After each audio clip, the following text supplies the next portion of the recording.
Situ Barua বজাৰৰ আলু পিয়াজ নহয় যে চিটু বৰুৱা কোনোবাই টকাৰে কিনিব পাৰিব। মোক কয় তোৰ মালিকক মাত, পইচা আন। কোনে পইচা এই চিটু বৰুৱা আৰু বিষ্ণু শইকীয়াৰ মানুহকেইটা। আমাৰ সংগ্ৰাম চলি আছে, আমাৰ সংগ্ৰাম চলি থাকিব। মিয়াৰ বিৰুদ্ধে অভিযান চলি আছে, মিয়াৰ বিৰুদ্ধে অভিযান চলি থাকিব। তহঁতক কোৱা হৈছিলে যে উজনি অসমলৈ মিয়া অহাটো বন্ধ বুলি কোৱা হৈছিল, তাৰপিছত কেলে আহিছিল তহঁতে? কি কাৰণে আহিছিলি? আমি কৈ আছিলো যে উজনি অসমত মিয়া অহাটো বন্ধ, গম পাওঁ। গৰীয়া মৰীয়া দেখি চৈয়দ জলহা এওঁলোক উজনিলৈ আহক, কাম কৰিবলৈ আহক, কাম কৰক, শ্ৰমিক হিচাপে আহিলেও আহক, ফুৰিবলৈ আহক, আমাৰ অকণমানো কোনো কুণ্ঠাবোধ অকণমানো আপত্তি নাই। দ্বিতীয় কথাটো হৈছে সাংবাদিকৰ সন্মুখত মই বাইট দিয়াৰ পিছতে তাত আৰক্ষী প্ৰশাসন আহি উপস্থিত হৈছিল। যদি আমি মাৰপিট কৰিলোহেঁতেন, যদি আমি টকা বিচাৰিলোহেঁতেন, তেওঁলোকে তেতিয়া অভিযোগ দিব লাগিছিলে। কিন্তু তেওঁলোকে ইয়াত অভিযোগ নিদি তেওঁলোকৰ নিজৰ যেতিয়া গৃহ জিলা পোৱাৰ পিছত তেওঁলোকে এটা অভিযোগ দিয়া মানে কোনোবাই তেওঁলোকক উচতাই দিছে। যোৱা কালিৰ পৰা যিটো কথা চৰ্চা চলি আছে এইটো হৈছে এক উদ্দেশ্য প্ৰণোদিত কথা। মোৰ বিৰুদ্ধে, জাতীয় সংগ্ৰামী অসমৰ বিৰুদ্ধে আৰু বিষ্ণু শইকীয়াৰ বিৰুদ্ধে যিটো অভিযোগ আহিছে এক গভীৰ ষড়যন্ত্ৰ। আমাৰ স্পষ্ট কথা, চিটু বৰুৱা বজাৰৰ আলু পিয়াজ নহয় যে চিটু বৰুৱা কোনোবাই টকাৰে কিনিব পাৰিব। আমাৰ সংগ্ৰামখনক কোনোবাই এই ধৰণে বদনাম কৰি দুৰ্বল কৰিব নোৱাৰিব। আমাৰ সংগ্ৰাম চলি আছে, আমাৰ সংগ্ৰাম চলি থাকিব। মিয়াৰ বিৰুদ্ধে অভিযান চলি আছে, মিয়াৰ বিৰুদ্ধে অভিযান চলি থাকিব।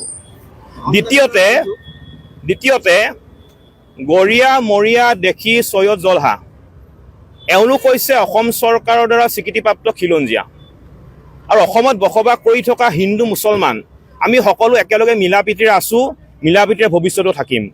কোনো অপশক্তিয়ে আমাৰ এই সম্প্ৰীতি যিডাল এনাজৰী, এই এনাজৰীডালক কোনো অপশক্তিয়ে কিন্তু ছিঙিব নোৱাৰে। এতিয়া কথাটো হৈছে যোৱা 19 তাৰিখে মানকাছৰ পৰা যি 47জন শ্ৰমিক আহিছিলে আৰু এই 47জন শ্ৰমিকক যিজন ব্যক্তিয়ে লৈ আহিছিলে তেওঁ এজন দেশী জনগোষ্ঠীয় লোক আৰু 47জন শ্ৰমিকৰ ভিতৰত 8-9জন দেশী জনগোষ্ঠীয় লোক আছে।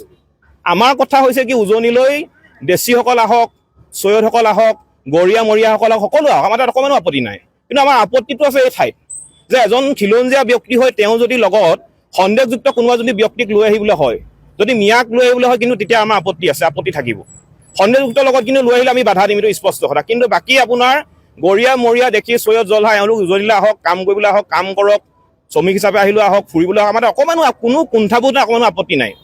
কিন্তু কোনোবা খিলঞ্জীয়া এজন ব্যক্তিয়ে লগত কিন্তু সন্দেহযুক্ত নাগৰিক লৈ আহিলে মই পুনৰ কৈছোঁ আমাৰ আপত্তি আছে, আমাৰ আপত্তি থাকিব। আপোনালোকৰ বিৰুদ্ধে মাৰপিট কৰা বুলি তেওঁলোকে তাত গৈ অভিযোগ কৰিছে মানকাছৰ, কিন্তু শিৱসাগৰত থাকোঁতে সেই অভিযোগ তেওঁলোকে উত্থাপন নকৰিলে। প্ৰথম কথা হৈছে মই যিটো সময়ত সেই ঠাইলৈ গৈছোঁ য'ত গাড়ীখন ৰখাই থোৱা হৈছিলে, মই যোৱাৰ আগতে তাত ইতিমধ্যে সাংবাদিক উপস্থিত হৈছিলে আৰু সাংবাদিক উপস্থিত হোৱাৰ পিছত মই তাত উপস্থিত হৈছোঁ। আৰু সেই সময়ত যদি আমি মাৰপিট কৰিলোহেঁতেন সাংবাদিকৰ কেমেৰা নিশ্চয় ইয়াৰ ফুটেজ থাকিলেহেঁতেন, প্ৰথম কথা। দ্বিতীয় কথাটো হৈছে সাংবাদিকৰ সন্মুখত মই বাইট দিয়াৰ পিছতে তাত আৰক্ষী প্ৰশাসন আহি উপস্থিত হৈছিল। যদি আমি মাৰপিট কৰিলোহেঁতেন, যদি আমি টকা বিচাৰিলোহেঁতেন, তেওঁলোকে তেতিয়া অভিযোগ দিব লাগিছিলে। কিন্তু তেওঁলোকে ইয়াত অভিযোগ নিদি তেওঁলোকৰ নিজৰ যেতিয়া গৃহ জিলা পোৱাৰ পিছত তেওঁলোকে এটা অভিযোগ দিয়া মানে কোনোবাই তেওঁলোকক উচতাই দিছে। উচতাই তেওঁলোকে গোটেই ঘটনাটো এখন সাম্প্ৰদায়িক সংঘৰ্ষ লগাবলৈ চেষ্টা কৰিছে। কিন্তু আমাৰ স্পষ্ট কথা, হিন্দু মুছলমান মানে সকলো একেলগে আছিলোঁ, একেলগে আছোঁ আৰু ভৱিষ্যতে থাকিম। কোনো অপশক্তিয়ে আমাৰ এই সম্প্ৰীতি এনাজৰীডাল যাতে ছিঙিবলৈ চেষ্টা নকৰে আমি সকলোকে আহ্বান জনাইছোঁ। কথা ক'বলৈ গৈছোঁ যে সেই ঠাইলৈ সাংবাদিক উপস্থিত হোৱাৰ মই পিছত গৈছোঁ আৰু মোৰ পিছতো বিষ্ণু শইকীয়া আহিছে। তেনে আছিলত আমি তেওঁলোকক কেনেধৰণে আপোনাৰ মাৰপিট কৰিলোঁ, এইবিলাক কথা সম্ভৱ হ'বই নোৱাৰে। আচল কথাটো হৈছে যে তেওঁলোকক কোনোবাই উচতাই দিছে, উচতাই মেলি তেওঁলোকে গোটেই বিষয়টো এটা সংঘৰ্ষলৈ ৰূপান্তৰিত কৰিব বিচাৰিছে। মই পুনৰবাৰ কৈছোঁ যে আমি অসমত থকা প্ৰতিজন খিলঞ্জীয়া ভূমিপুত্ৰ আমি ককাই ভাই, আমি একেলগে আছোঁ, একেলগে থাকিব লাগিব।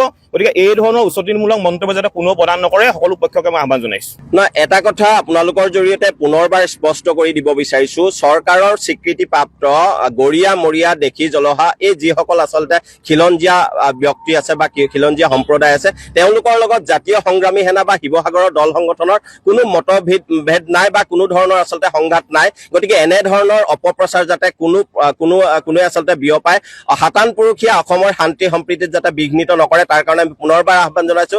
তেওঁলোকৰ মানুহ অসমৰ বিভিন্ন প্ৰান্তত আচলতে আহি কৰ্ম সংস্থাপনত ব্ৰতী হ'ব পাৰে, কাম কাজ কৰিব পাৰে, তাত কোনো ধৰণৰ বাধা নাই। প্ৰয়োজন হ'লে তেওঁলোকক যদি কোনো শক্তিয়ে আচলতে অপকাৰ কৰাৰ চেষ্টা কৰে তাত জাতীয় সংগ্ৰামী সেনাই পোনপটীয়াকৈ আচলতে তেওঁলোকক সুৰক্ষা দিয়াৰ ব্যৱস্থা কৰিব। গতিকে এনেধৰণৰ শান্তি শৃংখলা বিঘ্নিত কৰা কোনো অপপ্ৰচাৰ বা কোনো ধৰণৰ ব্যক্তিয়ে যাতে কোনো বিভেদকামী কাম কাজ নকৰে তাৰ কাৰণে আমি আপোনালোকৰ জৰিয়তে পুনৰবাৰ সকীয়নি প্ৰদান কৰিছো।